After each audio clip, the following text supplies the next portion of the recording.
Hello, and you're very welcome back to the Public Eye Business Podcast brought to you by Granite Exchange.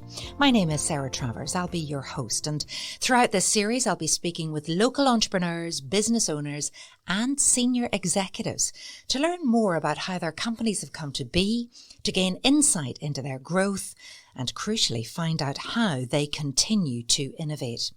So wherever you get your podcasts from, remember, keep an eye out for all new episodes and subscribe to stay up to date. Well, a real treat for you today. I'm joined in the studio by Brian Donaldson, CEO of the Maxol Group. Brian, you're very, very welcome to the podcast studio. Thank you, Sarah. Looking forward to having a chat. Well, before we begin, I'm going to give a little bit of background on Brian and the Maxol Group. Brian was appointed Chief Executive in 2016. He actually joined the company in 1986 as a graduate trainee. And he's worked his way to the top through many different roles over the years that I'm sure we'll hear about. Brian serves as a founder director and member of the Northern Ireland Oil Federation. He's been instrumental in raising the standards and profile of the local oil distributor and retail market, together with lobbying local politicians and Westminster on retail service station matters relating to fuel duty tax and planning. He's currently a member of the CBI Council in Northern Ireland and chair of the CBI EV Working Group. Now, you will know the name Maxol. Everyone on the island of Ireland will know the name Maxol. But the award-winning Maxol Group is Ireland's leading family-owned forecourt convenience retailer. The business, which was established in Ireland in 1920 by William McMullen, markets a comprehensive range of oil and petroleum products to all sectors of the market across the island of Ireland through retail, lubricants and fuel card divisions, and continues to grow under the ownership of the McMullen family. Maxol is a key contributor to the Irish economy as it carries out all its activities exclusively on the island of Ireland. And in 2022, Maxol reported sales of over €877 million and employs directly or indirectly over 1,200 people here. Now, Brian, that's a big old introduction to the Maxol Group.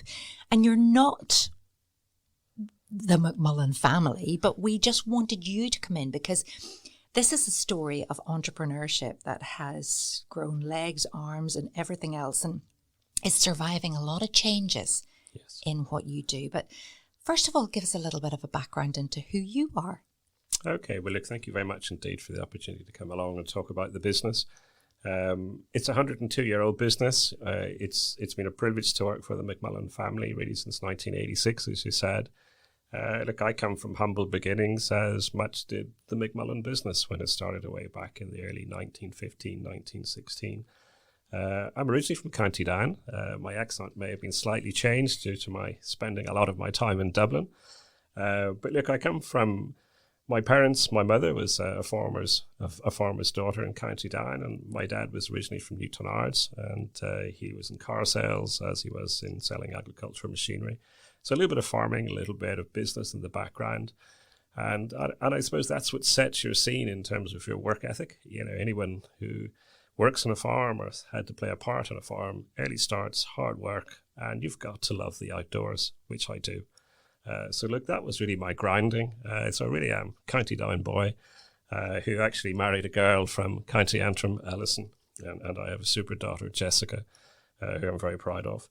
So look, I have some interests. I wasn't the strongest academic. I liked sports. I liked golf. My dad taught us to play golf from a very early age. We originally played Mahee Island in County Down. And I liked football. I liked rugby. And indeed, I liked hockey as well. So today, I don't do very many sports. You don't have time to do very many sports because you are the CEO of an ever-changing and evolving Maxol Group. And as you said there, you know, you actually celebrated 100 years in business in 2020.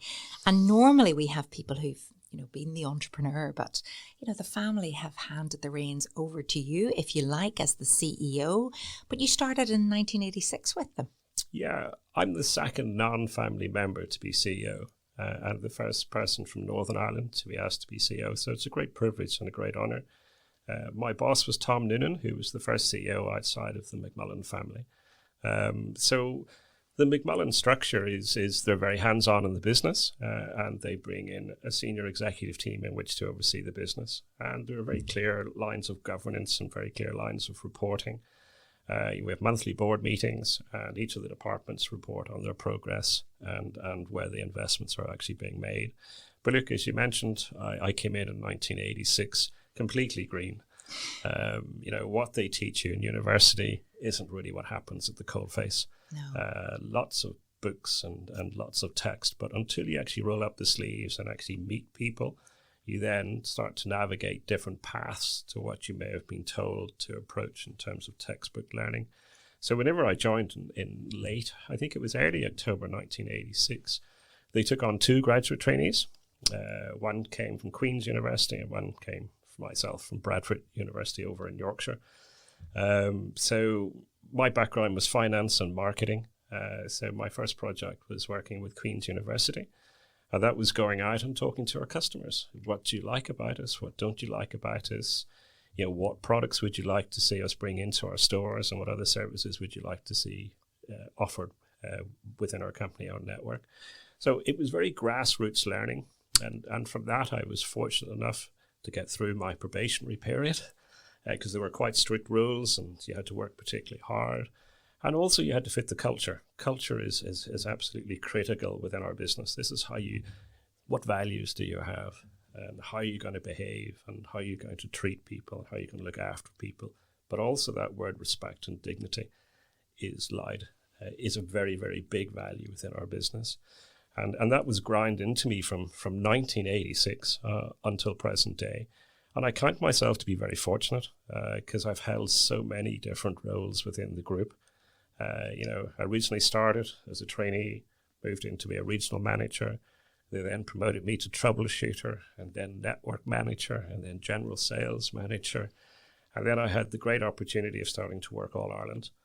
And that was in a time when there wasn't such peace on the island of Ireland. No, absolutely. That had its challenges, travelling up and down the road every day over the border. Yes, and until you got that motorway, until you got that bypass, from Uri, it was a long journey, and it was a pretty tiring journey. But to be honest, I always loved business, and I love the people that I work for and the people that I work with. So I count myself very lucky.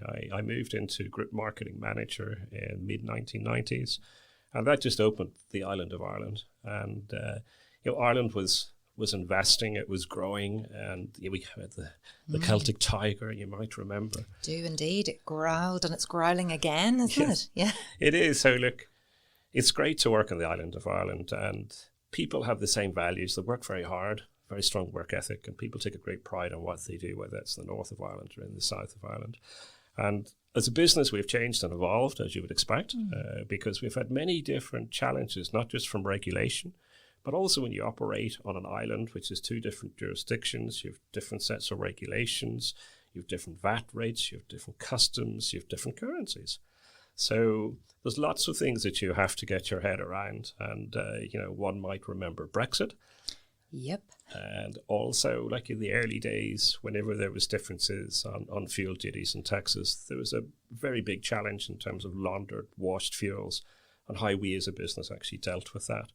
So, look, it's been very, very interesting for me. And some of the highlights would be when you're working in marketing with the opportunity way back in early 2000 to work with Marks and Spencer's, with Argos, and with many other blue chip companies that you would be proud to be associated of. But I think for me, for them to want to work with us also echoes the kind of qualities and values that we have as a business that people like to partner with and collaborate with. You mentioned a number of challenges. What do you say has been the greatest challenge for you?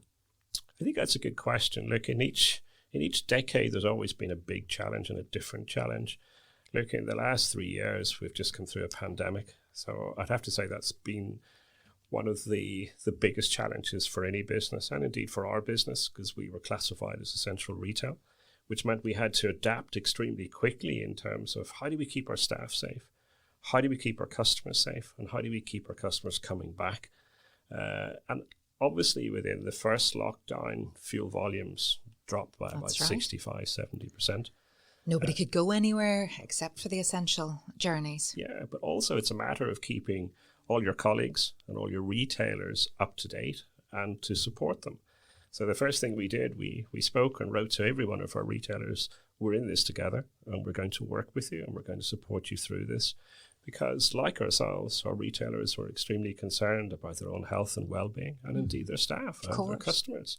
So being a family business, we are very much... Our approach is to be open and direct and honest with people. And there are things we can do and there are things that we can't do.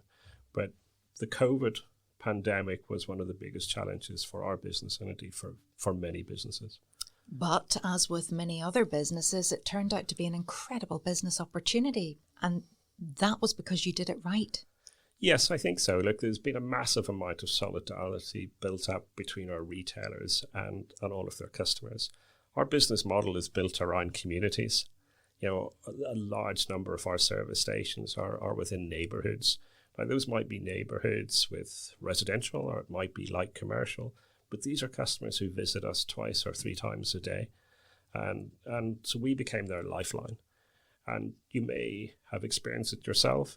Going to the larger supermarkets, you may not have felt as safe and you probably felt more vulnerable. Coming into our stores, which were highly regulated in terms of the number of people who relied in, with all of the screens, with all of the sanitation stations, but also we had the goods. Our on-shelf availability was second to none. And that comes down to our partners, you know, Spar, the Henderson Group in Northern Ireland, and in the Republic we partner with BWG Foods. And we were able to work hand in glove to deliver first-class service. And I suppose if anybody's been hiding under a rock and doesn't know the business model or perhaps has filled up their cars, popped in and bought something but never really understood how it worked, it would be good to kind of tell us, what is the business model? Business model is very simple. That's the first thing I think in business, you've got to keep it simple. We're very much a people's business. The properties that we own, there's about 116, 117 company-owned service stations which we license out. And we license those out to independent retailers who we believe have some of the best entrepreneurial skills and flair that are out there. And they employ people for the local community to serve people from the local community. So it's very much people, people, people. And that's our model. You know, we invest in the land, we invest in the bricks and mortar, we invest in the equipment, and we maintain it. And we work very closely with our retail partners. And I think that's been one of the biggest difference to our business model compared to our competitors. A lot of their networks are directly managed. And I'm not saying that that's the wrong way to run a business, but the model that we prefer at this moment in time is working with independent retailers. And it's served us extremely well. And do you feel that, especially in the last 3 years, that belief and support that you provided is what makes it work? Yes, I think it's like anything in terms of a relationship. You have to be honest, you have to be open, and you have to take the good times with the bad times. And as a family business, we have a longer term view than some of the PLCs. And, you know, in my time, 37, 38 years in this business, we've seen some of the biggest global multinationals come and go out of Ireland. And we're still here. And that means we must be doing something right. We never lose a run of ourselves, which I think is a very important thing. You know, no matter how good the economy is, we'll always be measured in terms of the level of investment or the level of risk that we're prepared to take. And that comes from the board, the family. You know, in terms of saying good times, bad times, like our business has been through 2 wars. You know, we've seen the crisis in the 1970s. We've seen COVID. We've seen Brexit. There's been many, many things that we have seen through, you know, within our long history. Well, let's turn to the other big elephant in the room, if you like. Fuel, renewables. Fossil fuels are going to be gone. We're looking towards EV, electric vehicles. What does that mean for the future of service stations? Look, I think it's a great question. And I've been asked this for about the last 5 years. After 2030, whenever internal combustion engine vehicles are no longer going to be sold in the UK, in Europe it's 2035, what's going to happen to your business? Our view is that we're already transitioning already. You know, whenever I joined in 1986, it was all about fuel volumes. And in those days, it was gallons, wasn't even litres. Today, we talk more about our coffee business. We launched our own coffee brand in the South in 2018 called Rosa. We focus very much on our food service, freshly prepared sandwiches with local ingredients from local suppliers. And we create very, very nice stores in which people can come and enjoy and relax and to be able to get their weekly shop or their basket shop for top-up shopping. So we're talking convenience of the highest quality. Very much so. And I think Ireland on the global stage is seen as one of the leaders, one of the innovators in terms of roadside retail convenience. And the reason why that is, it's very simple. We only have 5 million people in the Republic of Ireland and about 1.6, 1.7 in Northern Ireland. So we have got much tighter economies of scale. We have to work harder. We have to bring in more products, more services to make sure those businesses remain viable. And look, in my time, engines have become much more efficient, so they use less fuel.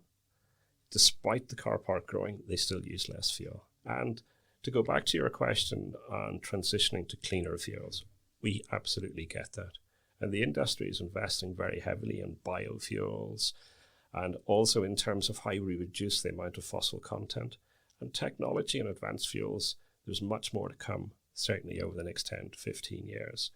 But to go back to your question, in the south of Ireland, there's 2.25 million internal combustion engine vehicles. At the moment, there's probably less than 100,000 full battery electric vehicles. In Northern Ireland, there's about 1.1 million internal combustion engine vehicles, and there's probably less than 25,000 EVs. So there's a long way to go. And we've 7 years to get to 2030. Yeah, but even after 2030, you've still got a very large car park of internal combustion engine vehicles. So you're saying we'll still be using whatever fuel, but something will be still going in. Yes. That people will buy at a pump. Yes, I think the energies that we sell will change. We will have a range of advanced fuels on the forecourt. We will sell electricity, which we're already selling, and I'll tell you more about that shortly. Hydrogen, I think, will develop within the next 10 years, and I see hydrogen really being the fuel for HGVs, for aviation, for shipping, for large trains, because I just don't see the battery technology getting there. And sure, it might go back to Dieselgate. Controversial. So I know you don't have a crystal ball, but you will have been doing a lot more gazing in this area because, there's a lot of livelihoods at risk. There's a huge business that's working well. Do you believe in transitioning? Very much so. Absolutely. Like we are the first company on the island to open the first ultra-rapid EV hub. And we opened that in Kinnicker in County Down last December. And this was very much an innovation hub for us. We put in a 50 kilowatt charger, 2 150 chargers, and a 200 kilowatt charger. And that was so we could understand the behaviors of those early adopters. Our view is EV hubs need to be beside a very strong convenience store. You need lots of parking, you need really good food service, but you also need the traditional forecourt as well. And it's been the blueprint for us. We're opening another one in Braid River in Ballymena in October. We're opening another one in Newbridge in Kildare, and we're opening another one in Ballycool in North Dublin before the end of November this year. What if everybody starts using public transport? To be honest, I use the train from Dublin to Belfast quite a bit, and it does get quite frustrating in terms of being stuck to certain times and also in terms of reliability of that service. Yes, public transport will have a part to play in terms of reducing, let's say, travelled miles. But from our point of view, and because a large part of the population in Ireland is rural, people will still always want to have that convenience and flexibility in terms of their own transport. In terms of the Maxol story and indeed the McMullen family, there's real evidence of pivot and change and diversifying all the way through. Is it correct that whenever you started out, it was for lighting lamps and kerosene, or what did you use in the lamps back in the day? It was daisy oil. It was paraffin. Paraffin. And benzol was the grade that was brought in during the war because petrol was rationed and was used really for fighting the war. So look, we've always had to pivot. We've always had to adapt. And I think our view is that the thing with change is it's happening more quickly now. And that's being driven by technology, but it's also being driven by changes in consumer preferences. And we as a business, Ireland is a leader in terms of food service and roadside retail. But that doesn't stop us going to different parts of the world. Like I went to China to look at technology. I've been to the States looking at different ways of running our business. And there are some really good examples within Europe in terms of how you can really create a fantastic retail experience for your customers, because that keeps bringing them back. You have a real passion for what you do, Brian. I mean, it really comes across, and you know that the future is going to be different, that change is happening. And I believe just last week in your latest TV campaigns, you don't even mention fuel in it. Absolutely, because people know we're a trusted quality fuel retailer. What they don't know so much about us is that we provide a fantastic range of convenience and fresh and chilled products. We've super coffee, we've fantastic delis where we can make you what you want.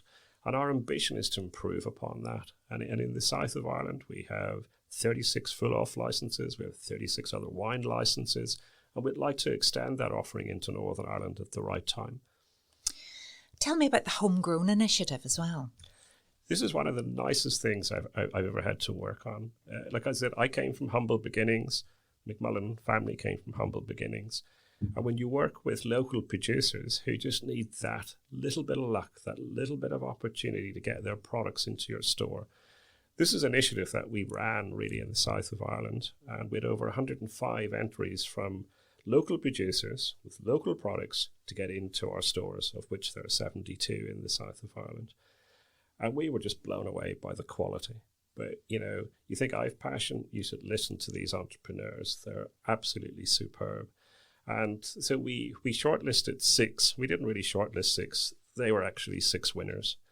And their products are now sold across our 72 stores. And we want to bring them into Northern Ireland as well. We're already talking to our partner there, the Hendels Group. How do we do that? And what difference has it made? What feedback are you getting from these people who've just had that opportunity handed to them? One described it as just like a shot of adrenaline in my arm. The other one is this really saved us because of cash flow, and we needed to grow our sales because costs have been rising with the rate of inflation, and you just look at bank borrowing rates and so forth. So it's nice to give something back, but this isn't a one-off. This is something we're going to invest in every year, and we want to make it bigger and better in 2024. So we're already looking at how we do that. And I think the nice thing about business is how can we support those businesses which are on their journey where we were 102 years ago. And that's why it's a very, very special part of our giving something back to the economy. We don't trade outside Ireland. Every one of our investments goes back into Northern Ireland and into the Republic of Ireland. And the McMullen family take very small amounts of money out of the business. It's all reinvested back into the business, and that's why it's been successful.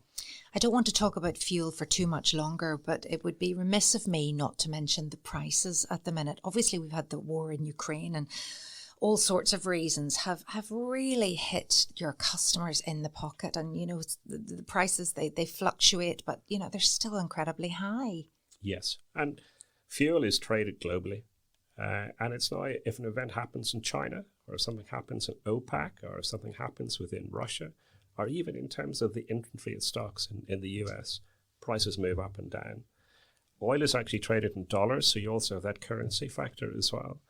So yeah, look, it's been very challenging. And what we have seen at the start of the war with Ukraine by Russia, prices were at their highest, certainly from my time in this business, the most volatile. It was the most stressful period in terms of trying to manage that.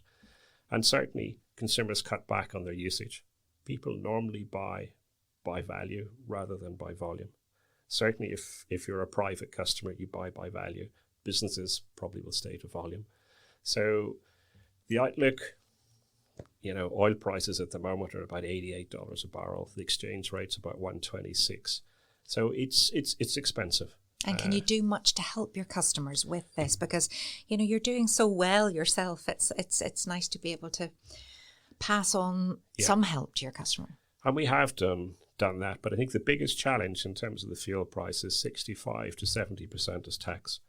And, in the south of Ireland at the moment, the duty that was taken off to help reduce prices is now starting to go back on again. And that's something we're calling the government. They don't need to do that in the south of Ireland because they've got very good tax receipts, very good foreign foreign investment is coming in, and they don't need to take that money because I think it's going to add to inflation and it's going to put more pressure on households who are really facing a lot of challenges in managing their weekly and monthly budgets.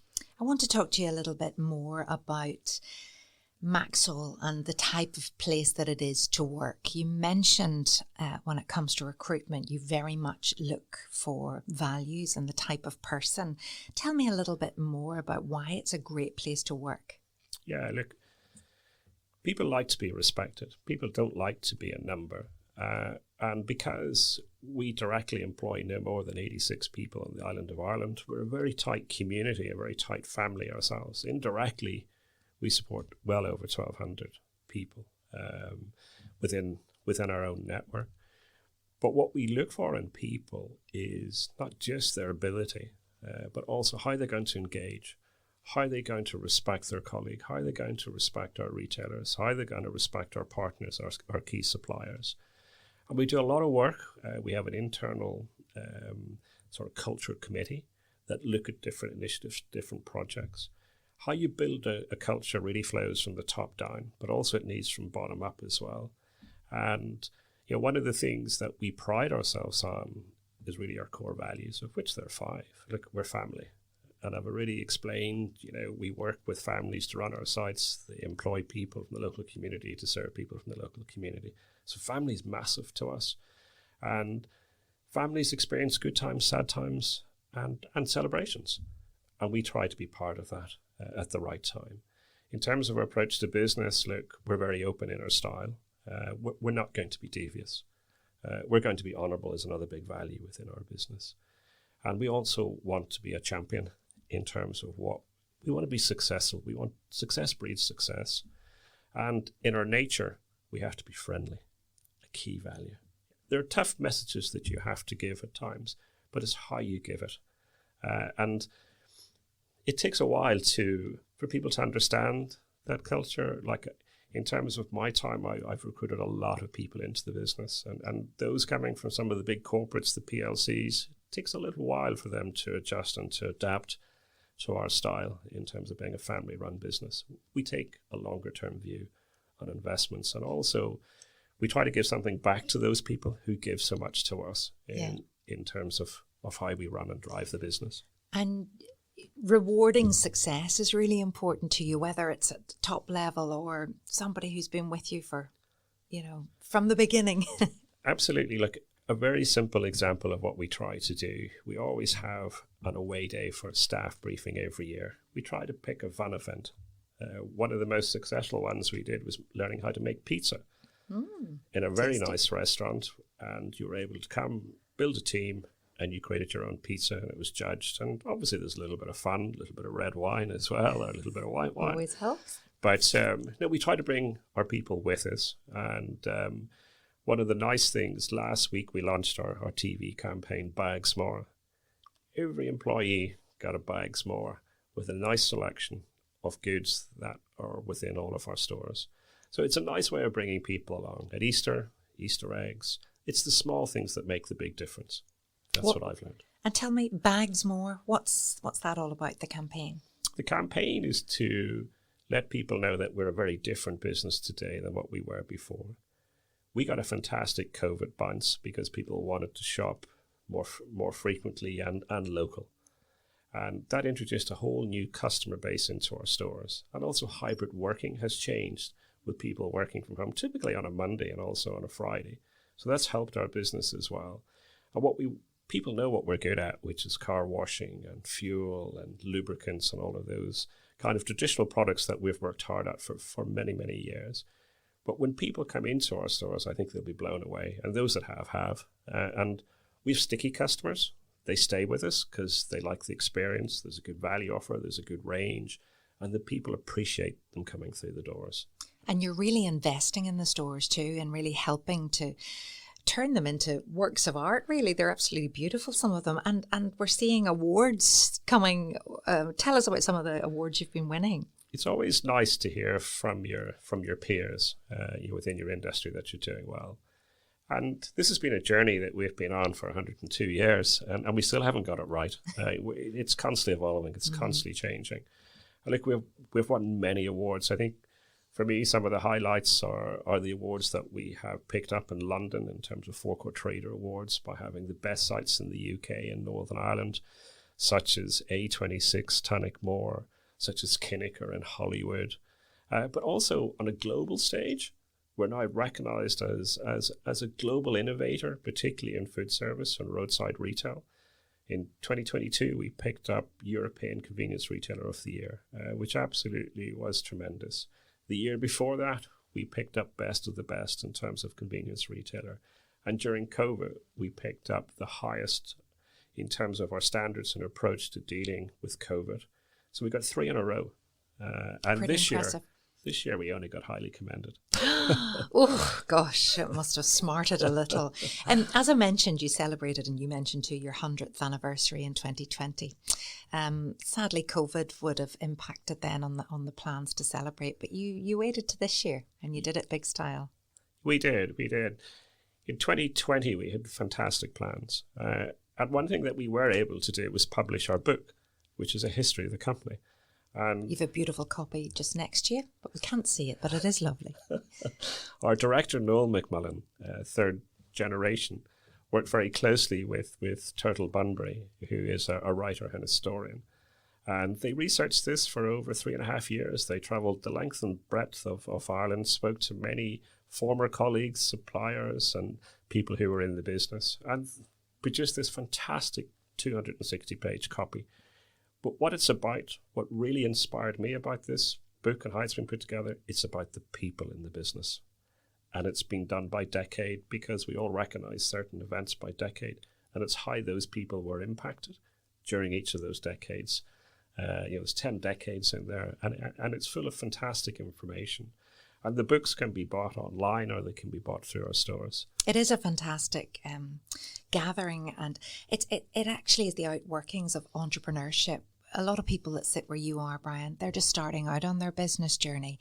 And I just wonder, if we had Mr. McMullen all those years ago, would he have believed what he would have built? And did the McMullen family feel incredibly proud about the achievements over the years? Very much so. And that's what I love very much about everyone in the family. They're very humble and they very much appreciate the position that they're in.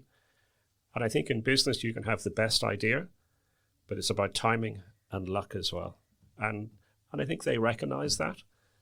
But one thing I'd have to say about the board and the McMullen family, they've invested greatly in this business. Since 2011, we've invested well over 200 million euros within retail. In the next 5 years, we're looking at investing another 100 million. And that's good for the economy, but it's good for our retail partners, it's good for our suppliers, but also it's the right thing for our customers to try to keep them coming and growing in number to Maxol. And how proud are you to be the CEO? Oh, I'm tickled pink.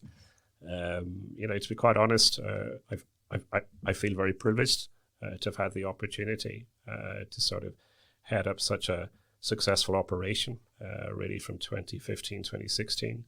But every day since I joined, I've never had any problem getting up early in the morning and coming to work. I just love it. And I think it's the diversity and the range of things that you work in a family business that you're never going to get bored. Certainly you get tired at times because there's a lot of work. But certainly I think when you work for people who respect their colleagues right through the organisation, I think it's tremendous. And looking at that all-island story as well, obviously, whenever Maxol was founded, it was very different. 1920 was before partition, so I suppose we're all part of the United Kingdom at that time. Yes. And then there has been so much that has happened historically. But yet you've always had that all-island presence. Does it all feel like one island, or does it feel very different north and south? No, to be honest, we've always looked at our business as an all-island business. We were one of the first businesses to actually integrate our management teams and to consolidate to a single head office. And the reason why you do that is the market it's quite a small market, so you need to drive the economies of scale that are available to you.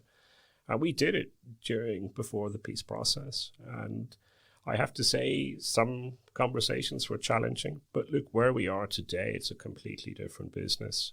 Everyone respects everybody else. We all come together, we celebrate together, and indeed our top retailers from 2022 are all going to be entertained on Pars Court as a thank you from the business, because they work particularly hard, 16-hour days, 7 days a week, 365 days. It's important that we recognise that and say thank you. Absolutely. Now, the final question I usually put to the entrepreneur himself, but seeing as William McMullen is not here and we don't have a family representative, I wonder if you could answer this one for us. It's really to encourage entrepreneurs out there, or maybe people who want to grow their business. So what advice would you give to people who may have a business idea but have no idea where to begin, or are unsure as to whether the risk is worth taking? If you have the right idea and you're confident about your idea and you've researched your idea, you need to take it to the next step in sort of trying to develop what's your business plan? What really is your unique selling point against competitors in that sector? Or perhaps there aren't competitors in that sector. It might be a new piece of technology that's going to simplify or streamline our lives. You just look at fintech in terms of the big successes there. Our training has always been, you need to have a detailed business plan. You need to have your cash flows. You need to know how you're going to grow that business step by step. Don't be frightened to take advice. Look for a mentor. Look for someone who has been successful in business, or go to some of the government agencies who are well funded with great skills and who have that knowledge who can bring you through the next steps. Like my view has always been, the more people that you can bring in to discuss an idea or to challenge an idea or to look at better ways of doing it, means there'll be fewer mistakes as you go through your journey. So be open, tell it as it is. And as I said, in our business, we feel a little bit of luck has been part of our success as well. So every business needs that little bit of luck and timing at the right place, the right time, and with the right support. And I suppose even within a business, you're looking for those bright sparks, those entrepreneurs to help the Maxol Group. Very much so. And the stronger and better your business does, the stronger and better people that you're going to attract. Because people want to be part of a success story. And in the early days, I can remember we worked for Plato Ireland and Plato Belfast. And this is where our business was seen as a reasonably medium-sized business to help those startups. And that's what we brought in, our finance people, our marketing people, our logistics supply people, or even our IT people, to give something back. And that's always been my view. The McMullen family have always encouraged me to give my time voluntary. That's why I sit on different trade organizations, different bodies, because you learn, but you also get something from that as well, and you give something back. Investing in yourself and continuously learning. Brian Donaldson, CEO of the Maxol Group, it has been a pleasure having you in the Public Eye podcast, hot seat if you like today. Thank you so much for joining us. Thank you, Sarah. And thank you everyone for tuning in, and I'll see you next time. This podcast was recorded in Granite Podcast Studio. Interested in starting up your own podcast but don't know how? Granite Podcast Studio can help. Record your podcast in our state-of-the-art studio, which is based in the heart of Newry City. Our studio has cutting-edge and user-friendly technology and can seat up to 4 people. We also provide an editing service, where our team using your guidance and editing notes to provide you with a flawless finished product, leaving your listeners wanting more. For more information on how you can get started, visit www.granitepodcaststudio.com.